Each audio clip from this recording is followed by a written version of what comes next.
O vento sempre foi o verdadeiro dono daquele trecho de serra.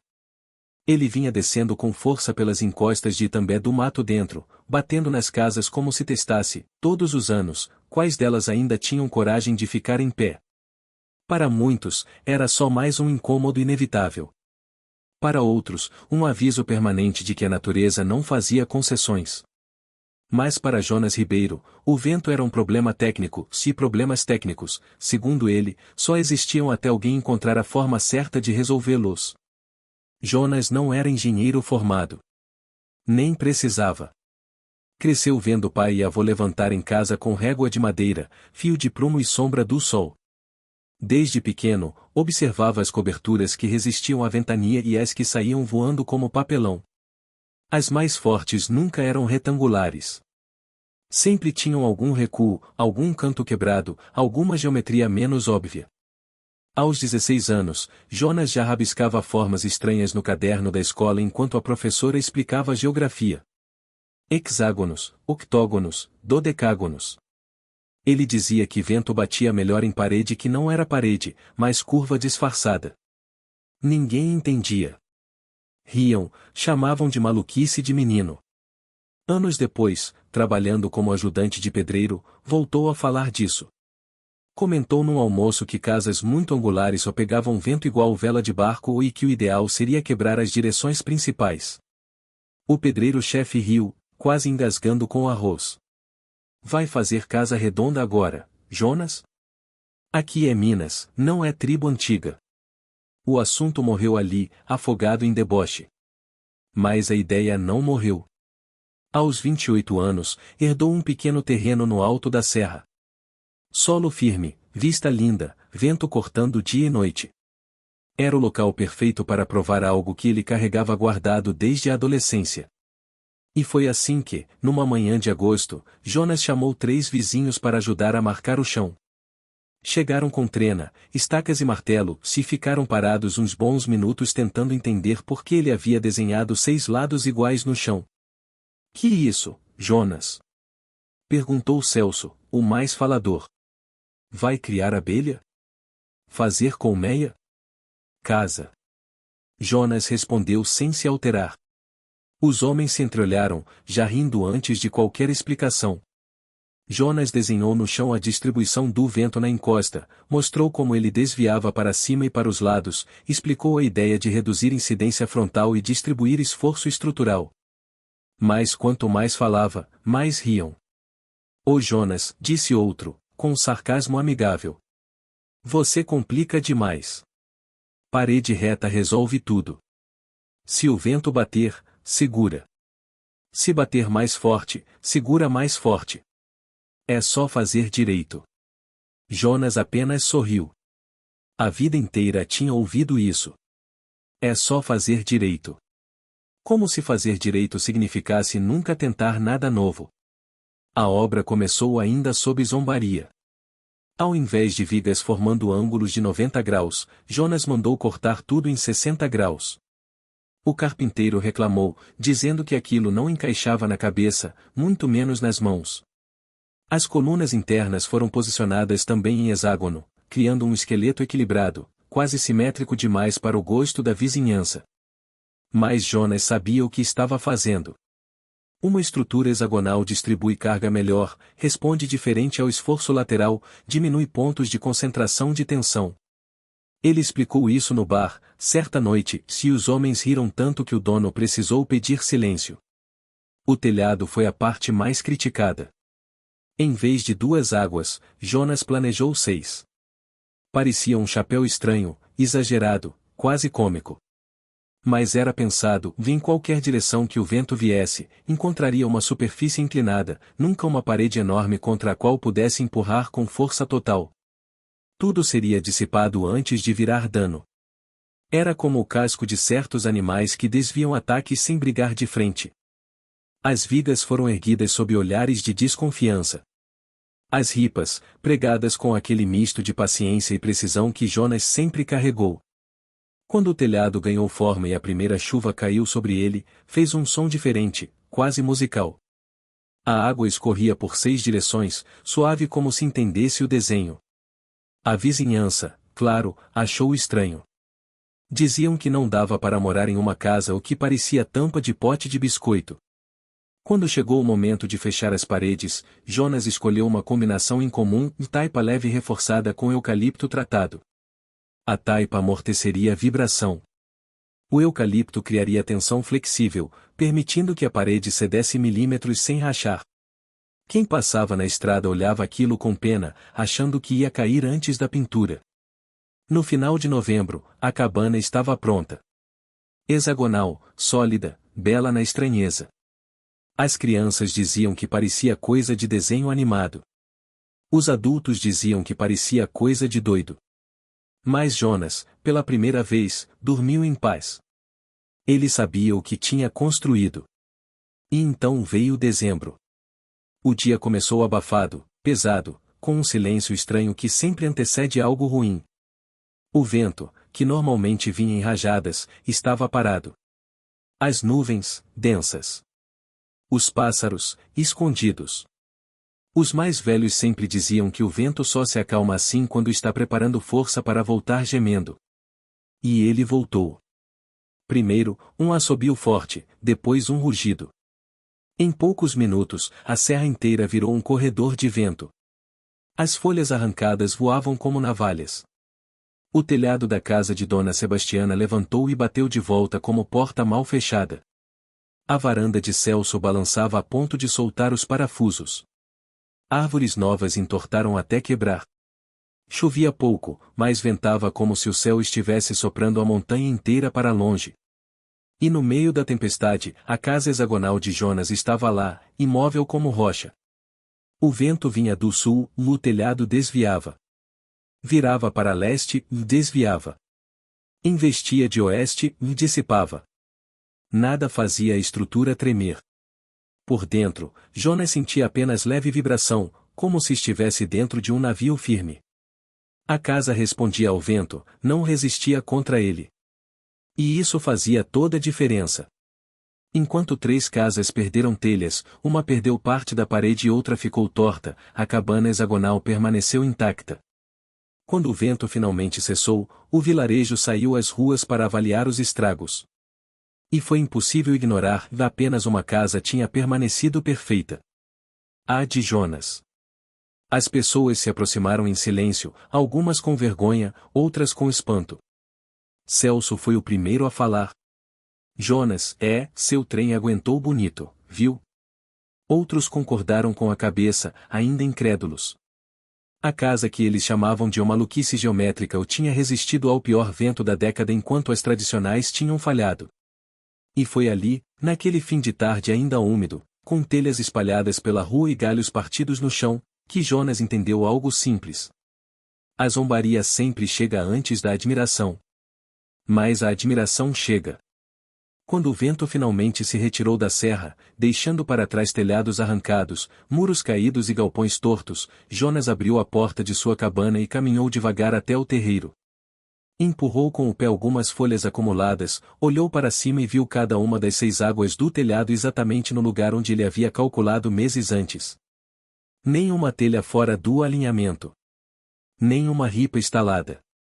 A madeira ainda rangia um pouco por causa da variação brusca de pressão, mas rangia viva, não ferida. Enquanto isso, no vilarejo, o clima era outro.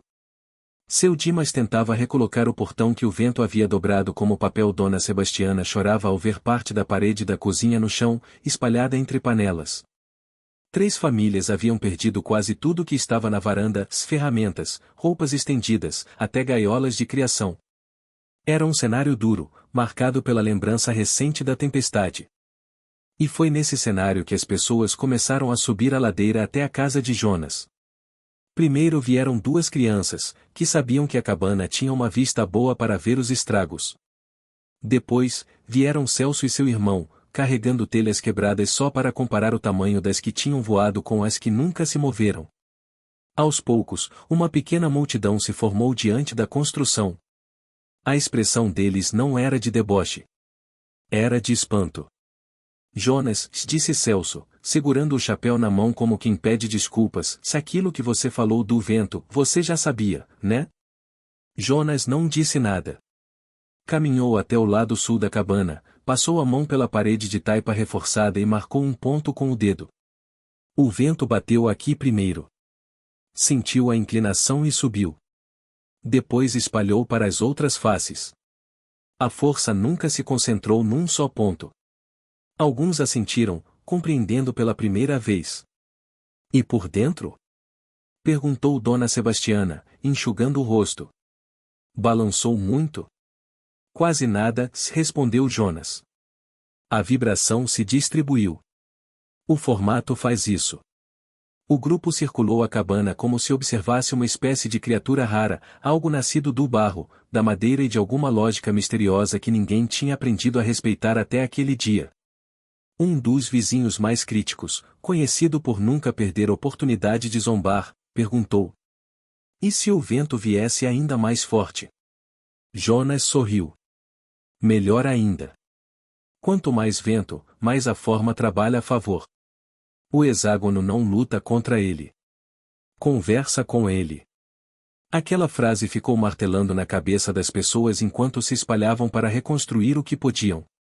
Mas não seria a última vez que recorreriam a Jonas. 3 dias depois, o engenheiro da prefeitura passou pelo vilarejo para avaliar os danos e preencher relatórios. Era um homem de fala rápida, prancheta na mão, acostumado a dar ordens mais do que ouvir. Quando viu a destruição parcial ao redor, os postes inclinados, galpões desmontados, franziu a testa e anotou diversas recomendações.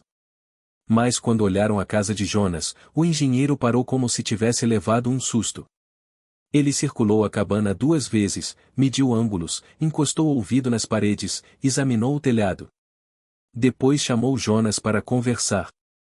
"Quem fez o projeto?" perguntou, ajustando os óculos. "Eu mesmo." "O senhor é formado?" "Não." O engenheiro demorou uns segundos antes de continuar.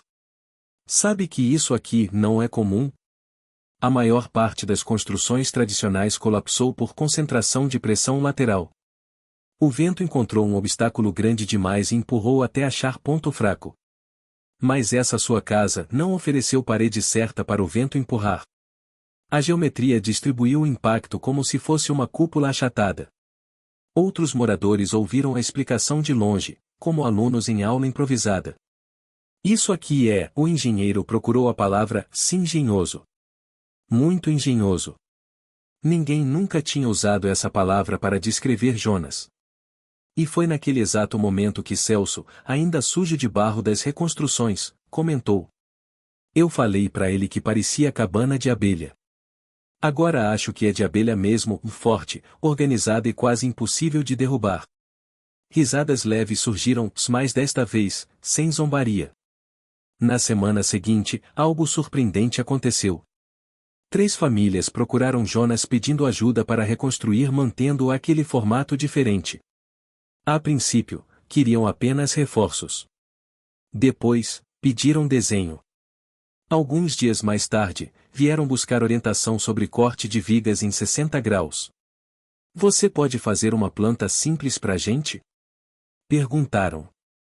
E pela primeira vez, Jonas não ouviu deboche. Ouviu pedido. Trabalhou noites inteiras, rabiscando, apagando, ajustando proporções. Simplificou medidas para que fossem fáceis de replicar. Fez marcações de onde a estrutura precisava ser mais firme e onde podia ser mais leve. Criou um manual intuitivo, como se tivesse nascido para ensinar. Quando entregou os papéis, Celso folheou cada folha com cuidado. "Jonas, isso aqui funciona mesmo, né?" "Funciona. Eu testei com o único juiz que importa e a tempestade." Aquela frase encerraria a conversa, mas não encerraria seu impacto.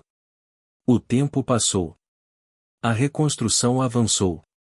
Casas voltaram a se erguer no vilarejo, algumas no formato tradicional, outras começando a adotar, discretamente, alguma forma quebrada, alguma inclinação nova, algum ângulo inspirado na cabana hexagonal.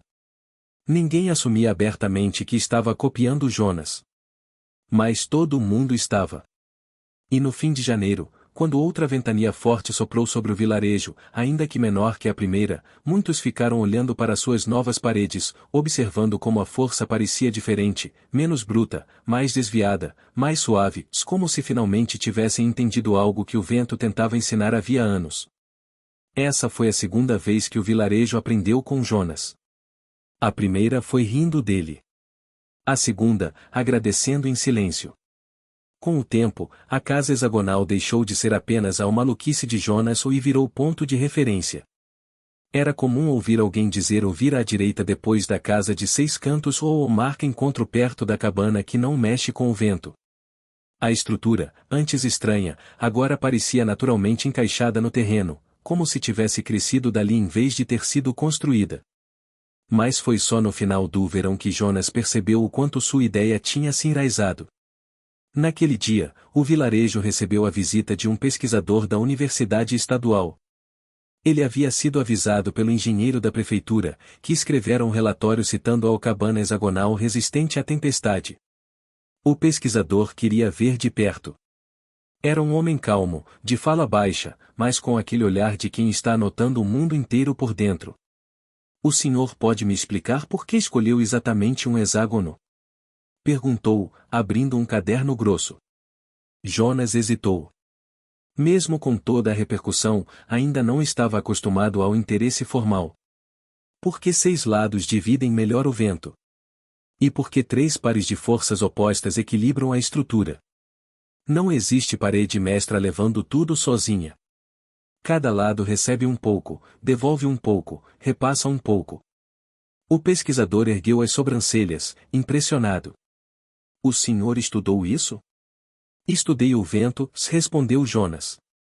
Ele bateu na minha casa a vida inteira. Só aprendi a responder. O pesquisador sorriu. Não o sorriso de deboche que Jonas conhecia, mas o sorriso de quem reconhece algo raro. O senhor criou uma aplicação vernacular de engenharia aeroestrutural. O povo chama de intuição. Eu chamo de conhecimento empírico altamente refinado. Quando o pesquisador foi embora, prometendo voltar com alunos e equipamentos para medir fluxo e pressão, Jonas se sentou no batente e respirou fundo. Ele não tinha planejado reconhecimento. Só queria uma casa que não voasse. E, no entanto, tinha construído algo que tocava pessoas de muitos jeitos diferentes. Naquele mesmo mês, um acontecimento inesperado levou a história a outro patamar. Às 3 da madrugada, o vilarejo acordou com gritos. Era a casa de seu Dimas, a mais danificada pela tempestade anterior, que começava a inclinar. A estrutura, já fragilizada, não aguentou a chuva forte daquela noite. O telhado desceu um pouco, as paredes abriram uma fenda, e o barulho de madeira cedendo era assustador. As pessoas correram. Homens tentavam escorar a parede com troncos. Mulheres tiravam móveis e cobertores às pressas. O caos formava um redemoinho humano ao redor da casa. E foi nesse caos que uma voz se ergueu. Chama-o Jonas. Ele chegou apressado, molhado, com a lanterna quase sem pilha. Olhou a parede, o telhado, o ângulo das vigas. Respirou fundo. Depois pediu. Trazem cordas. 2. E 2 troncos longos. E afastem as crianças. Ninguém discutiu. Quando Jonas dizia algo assim, era porque já tinha visto a solução. Com a ajuda de 4 homens, ele posicionou os troncos em 2 pontos estratégicos, criando apoio temporário para evitar desabamento. Depois amarrou as cordas de maneira que redistribuíssem o peso do telhado, forçando a viga principal a estabilizar aos poucos. Era arriscado. Se um dos troncos escorregasse, a casa poderia cair. Mas não escorregou. E naquele momento de tensão, todo mundo percebeu, Jonas não era mais o rapaz estranho que fazia formas geométricas no chão. Era referência. Era alguém capaz de ver estrutura onde os outros viam desespero. Quando o perigo passou, seu Dimas segurou a mão dele com força. Meu filho, eu lhe devo mais do que posso pagar. Jonas desviou o olhar, tímido. Eu só devolvi o que o vento me ensinou. Meses passaram. Mais casas surgiram com ângulos quebrados, coberturas inclinadas para vários lados, paredes que não encaravam o vento de frente. O vilarejo inteiro começou a se transformar silenciosamente, como se aprendesse uma linguagem nova. E, por fim, veio a última ventania da estação, forte, ruidosa, abrasiva. Desta vez, ninguém teve medo. As casas reforçadas vibraram, mas não sofreram dano. A cabana hexagonal continuou firme. E, enquanto o vento soprava, crianças brincavam dentro das casas, rindo ao sentir o ar atravessar frestas sob controle, como se tudo fosse parte de um grande espetáculo natural. No fim da noite, quando o céu acalmou e apenas o cheiro de terra molhada restou, Jonas ficou parado do lado de fora, olhando as luzes acesas nas janelas vizinhas. Pela primeira vez, ele entendeu profundamente que sua ideia não tinha sido apenas uma invenção. Tinha sido uma forma de proteger gente. Uma forma de ensinar que a inovação do interior não nasce de teoria, nasce de necessidade, de observação, de humildade diante da natureza. E, sobretudo, nasce da coragem de ser ridicularizado antes de ser compreendido. Sua cabana era a prova disso. E agora, o vilarejo inteiro também era. Se essa história falou com você, inscreva-se no canal, deixe seu like e comente o que achou.